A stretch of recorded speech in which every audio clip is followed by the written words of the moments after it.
Professor Banji Akintoye, the leader of the Yoruba self-determination movement, Ilanomo Oodua, lamented the stark contrast between the Yoruba people's past and present circumstances.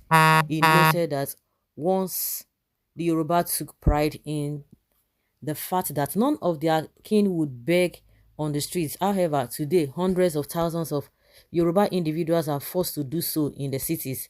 This shift, he argued, is a telling sign of disintegration. Furthermore, Akintoye highlighted that while Yoruba land was once renowned for having the highest school attendance on the African continent, poverty has now rendered.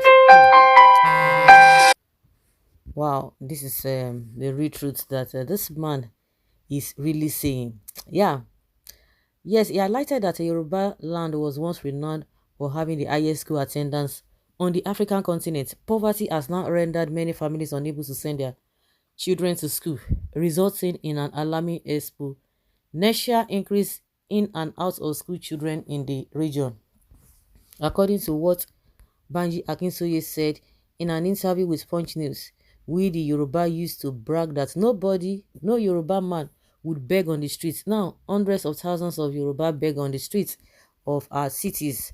All this points to disintegration. Now, it used to be said that on the African continent, school attendance is highest in Yoruba land. But now, because of poverty, many families are no longer able to send their children to school. So as of school children are increasing exponentially in Yoruba land. Meanwhile, almost all our university graduates, a dynamic factor in any economy in the world, are leaving Nigeria. Okay, who is to be blamed? Because poverty will not just come if it's not invited. It's been invited. I think that is the reason why this is so. That is what happens when someone is yoked with backward looking people whose culture does not even encourage modernity. If care is not taken, the Yoruba people will soon be on the same level with them. The Nigeria unitary system is unfavorable to Yoruba land. It is cunningly designed to reduce Yoruba developments, particularly in education and economy, where the rest of the country is struggling. All sorts of methods were used to achieve equity with Yoruba, including quota system and mass inflows of wanderers to Yoruba land. We Yoruba can stand on our own. We need to work tirelessly to achieve regional system. This is what we need to manage our resources, economic resources. We are blessed people. They are just deviating from the point here and never made any single sense. Is Nigeria practicing a unitary system? Even you people are more opportune in the whole scheme of Nigeria economic and political structure, and you still complain.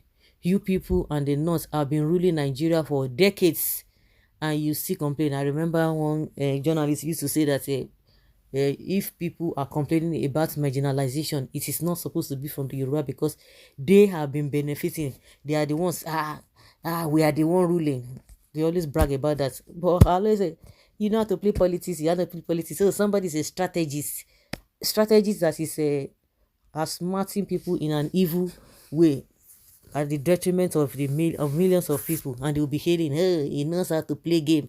You people have to play together. But unfortunately, we don't have to put everybody together or use one brush to paint everybody, because it is not everybody in Yoruba land that is having that same or that kind of a mindset.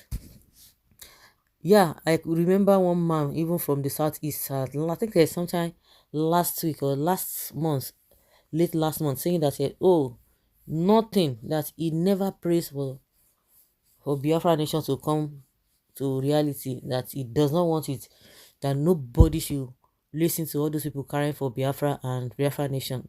I just look at the man and say, "Yo, that is what you want. Good for you."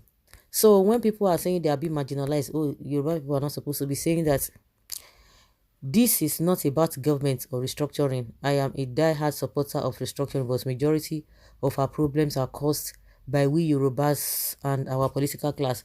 What do we expect when suddenly we as Yoruba begin to see Agberos, Motor Park, Tout as our heroes and role models, what do we expect when our governments are selling us cheap to other Nigerians because of our political ambition, of their political ambition?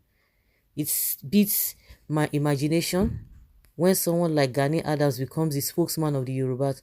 Yes, he has a role to play like everyone else, but not at the leadership level. No, we need to sit together as Yorubas, look at ourselves in the eyes and ask critical questions. Even every street, every abandoned house, every park in Yoruba land is being taken over by Agberos and Amajiris from the north because our governments and leadership are protecting their political ambition and office.